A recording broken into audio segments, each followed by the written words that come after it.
بسم الله الرحمن الرحيم.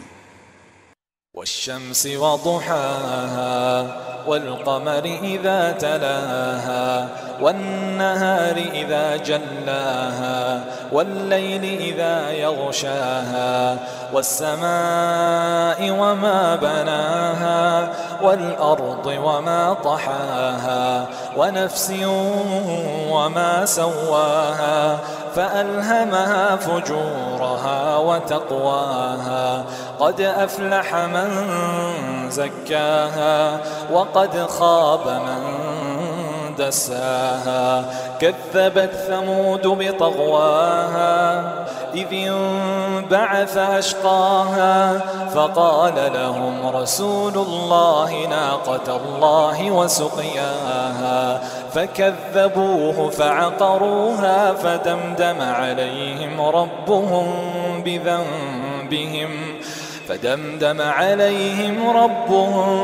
بذنبهم فسواها ولا يخاف عقباها.